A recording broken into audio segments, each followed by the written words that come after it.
Hi everyone, and welcome to Sports Watch. If you like the content, please press the bell icon and like, share, and subscribe to the channel. India have qualified the World Cup final and have finally been able to break the New Zealand code. It's the first time since 2011 that India have qualified for an ICC 50 over World Cup final, and that too in their own background. It was the perfect team performance from India, and they didn't put a foot wrong in the entire game. They were tested, their bowling was under immense pressure, and at crucial times, they finally dug deep and managed to win. Winning the toss, Rohit Sharma has no hesitation but to bat first. Throughout the tournament, Rohit has been ultra aggressive up front and has always put the opposition bowlers under immense pressure with his hitting. The question, however, was will he be able to do it in a knockout game? India's record in knockout games haven't been good in the past decade, and against New Zealand they have been dismal. Both Rohit Sharma and Virat Kohli have failed to deliver in knockout games time and time again. So it was very much up to them to set the momentum and put on a performance befitting the occasion.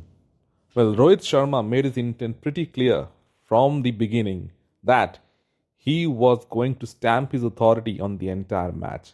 That 6 over cover of Trent Bolt pretty much says the momentum for the entire game. Rohit was at his belligerent best once again, dismissive at times. He broke the record for the most sixes in a World Cup event, going past Chris Gale.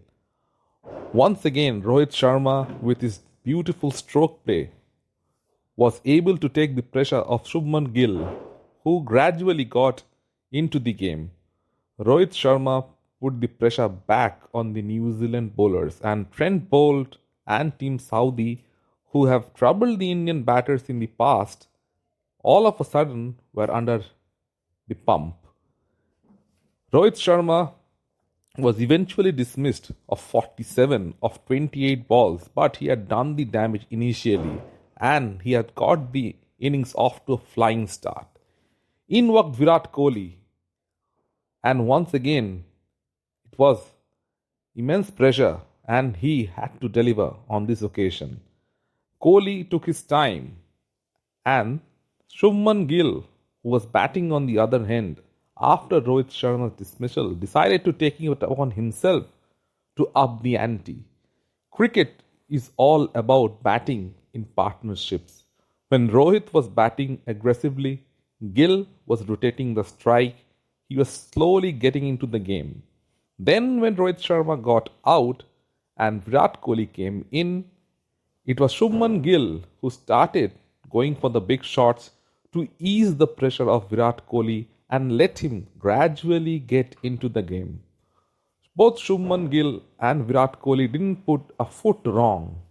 Kohli was slowly getting into the game while Gill was hitting the odd boundary in every over, and India were all set to score a big total.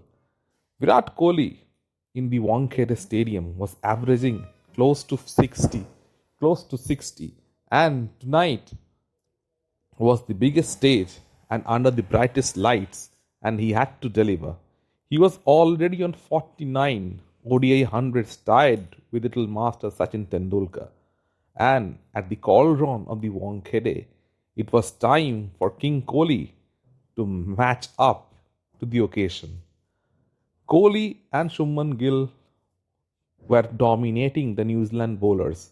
Unfortunately, Gill had to retire hurt because he was troubled by cramps. Gill was looking brilliant and set for 100, but the injury forced him to retire hurt. In walks Shreyas Iyer, who has been in great touch in the last 4 matches, and he has scored a 50 in each one of them. Along with Virat Kohli, they didn't let the momentum slide. Shreyas Iyer also took it upon himself to hit those big shots to take the pressure of Virat Kohli. Kohli in the middle rotated the strike, hit the odd boundary, and Shreyas Iyer alongside with him didn't allow the New Zealand bowlers to settle. Shreyas Iyer, who is known for hitting the spinners, hit 7 sixes in his innings today.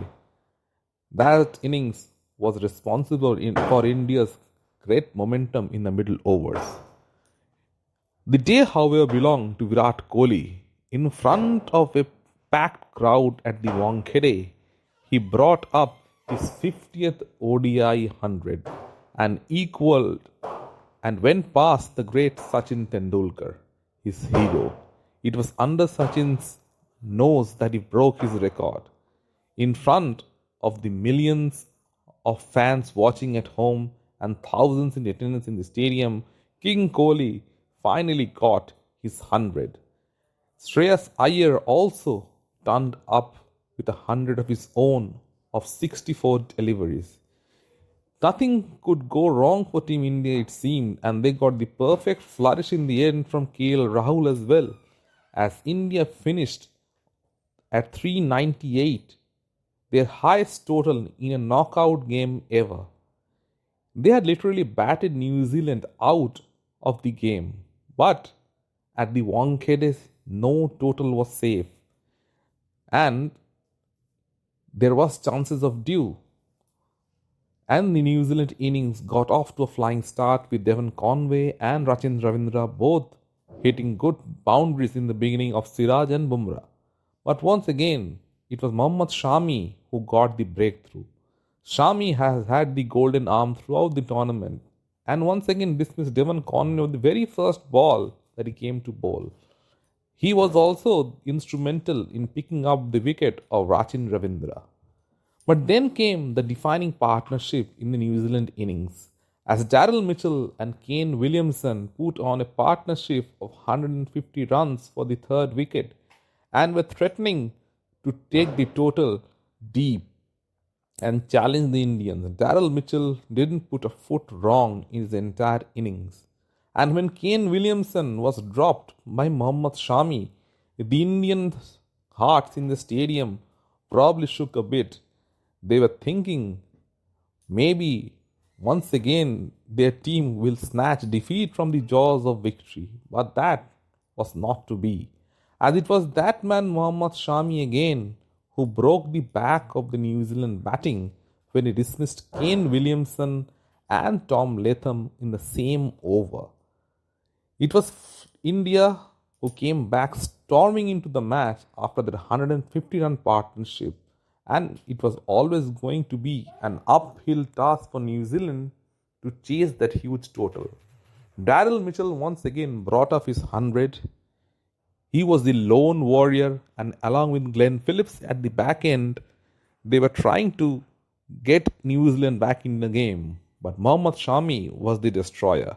He picked up career best figures of 7 for 57, the best by an Indian bowler, surpassing Ashish Nehra's 6 for 23 against England in Durban.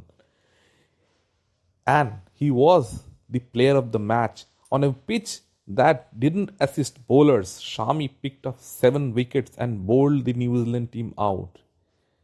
The thrill, the joy on the fans was exemplary. India have qualified to the World Cup final at home. The reticent image of Mahendra Singh Dhoni winning the World Cup at 2011 with a 6 was there in everyone's memory, and Rohit Sharma, Virat Kohli will be hoping to do the same in their last World Cup as well. India have been flawless throughout the tournament and have won 10 matches on the trot.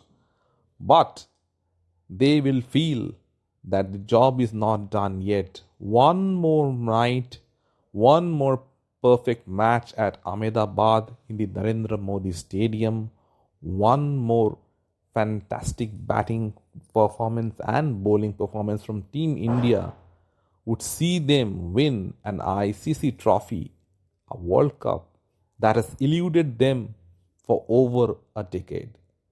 Let me know in the comment section what you feel. And if you like the content, please like, share, and subscribe to the channel.